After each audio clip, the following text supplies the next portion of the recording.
Bismillahirrahmanirrahim. Assalamualaikum warahmatullahi wabarakatuh. Alhamdulillah wassalatu wassalamu ala asyrafil anbiya'i wal mursalin wa ala alihi wasahbihi ajma'in. Amma ba'd. Pertama sekali bersyukur kita kepada Allah Subhanahu wa taala kerana dengan limpah dan nikmat kurnia-Nya diizinkan olehnya untuk kita semua meneruskan kehidupan kita sehingga ke saat ini, dapat kita terus menerus mencari redha-Nya, mencari keampunan-Nya, dan juga dapat kita meneruskan beramal ibadah untuk mempersiapkan diri kita dan dapat kita beribadah dalam bulan yang penuh dengan barakah ini, iaitu bulan Ramadan. Dan juga salam dan selawat ke atas junjungan besar Nabi Muhammad sallallahu alaihi wasallam, ahli keluarganya, para sahabat. Semoga Allah Subhanahu wa taala merahmati mereka semua dan juga semoga Allah Subhanahu wa taala merahmati kita semua. Amin amin amin ya rabbal alamin. Jadi alhamdulillah, terima kasih banyak-banyak kerana masih setia dengan saya dalam siri Ramadan 2022 #Ibrah Al-Quran dan As-Sunnah. Dan insya-Allah hari ini kita akan teruskan perkongsian kita, pengajaran yang kita boleh ambil daripada kisah-kisah yang diceritakan di dalam Al-Quran dan juga di dalam hadis Nabi Muhammad sallallahu alaihi wasallam. Okey, jadi kita dah habis dah kisah tentang Nabi Nuh alaihi salam. Jadi sekarang ni kita nak move on kepada kisah yang seterusnya, kita boleh ambil pengajaran. Jadi saya pilih tajuk seterusnya iaitu berkenaan dengan seorang lelaki yang sangat kaya yang dinyatakan di dalam Al-Quran. Allah sendiri ceritakan tentang lelaki tersebut di dalam Al-Quran. Siapakah dia? Tidak lain dan tidak bukan, dialah Qarun. Apa masalah Qarun ni? Apa masalah Qarun pula?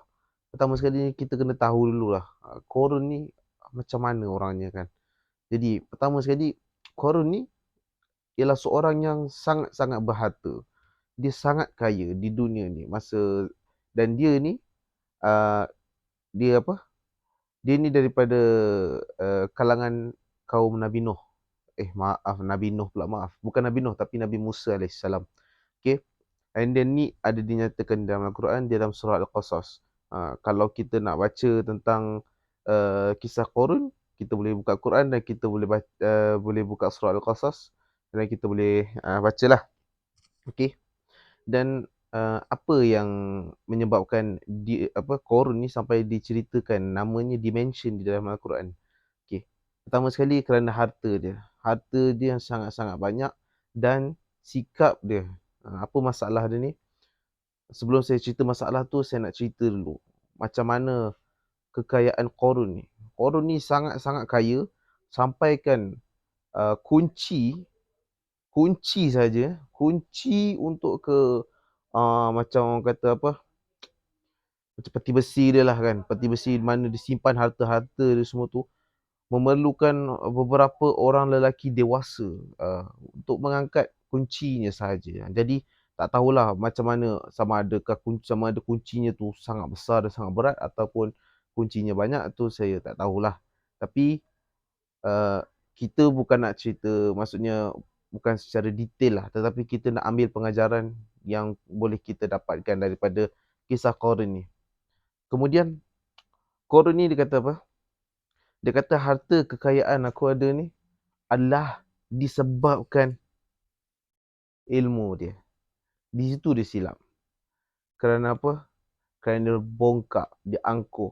Dia ingat harta dia ni, kekayaan dia ni adalah datangnya daripada titik peluh dia sendiri. Tidak.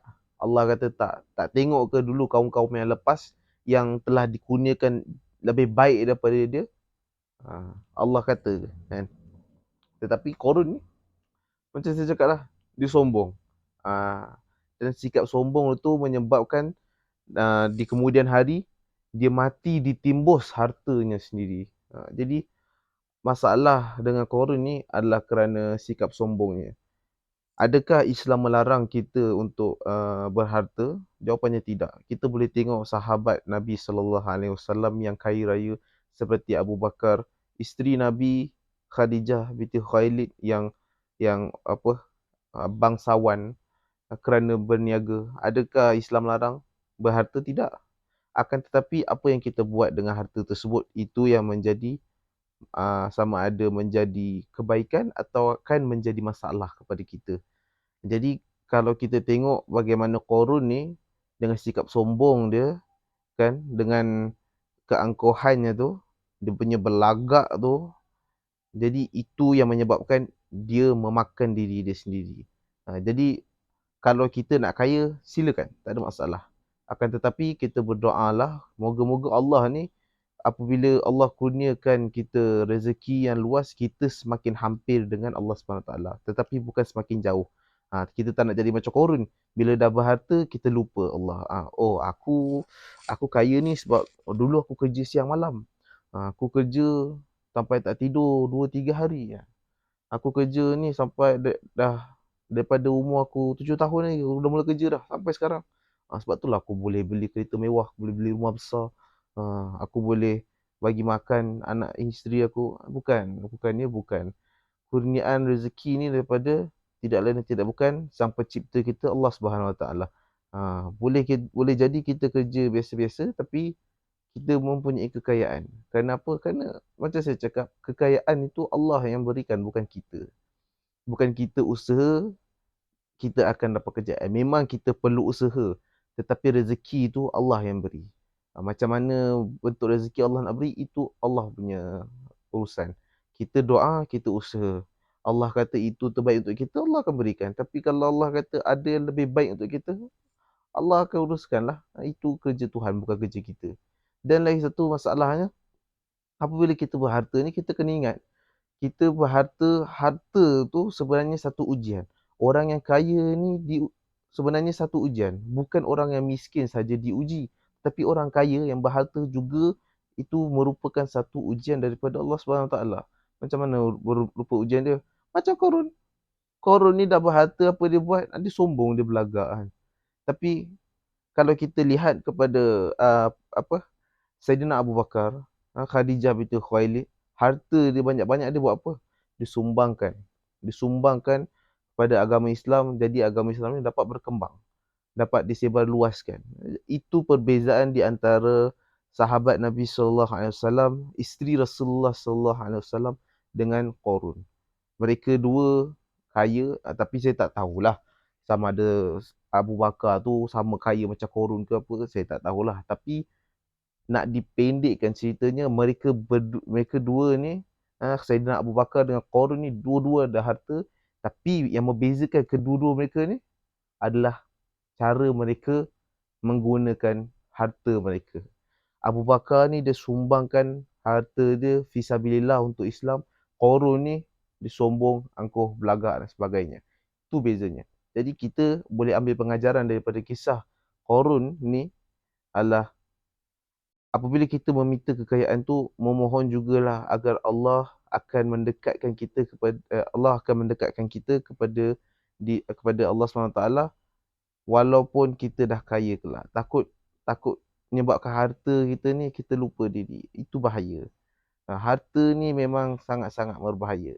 Sebelum kita ada duit, memanglah kita cakap macam-macam, kita nak tolong orang tu, nak sedekah itu, ini dan sebagainya lah. Tapi bila kita dah harta, kadang-kadang kita kelabu mata kita. Jadi itulah bahayanya harta ni.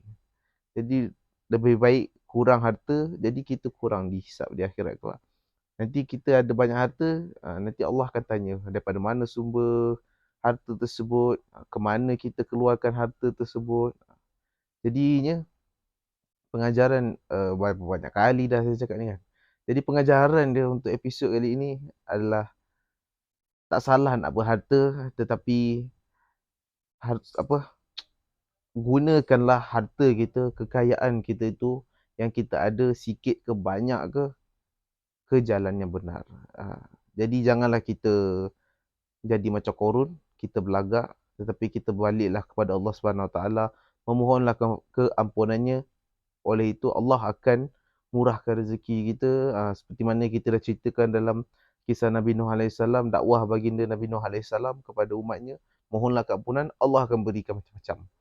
Jadi sama juga lah macam ni, kita nak kaya, itu usaha, kita mohon kepada Allah, Allah kata itu terbaik, Allah akan berikan. Tapi kalau Allah kata ada yang lebih baik, itu urusan Allah juga. Apa yang penting, kita redha, kita bersyukur. Rezeki Allah tu datang dalam pelbagai rupa. Bukan hanya dalam rupa mata wang, dalam rupa rumah yang besar, dalam rupa kereta yang mewah.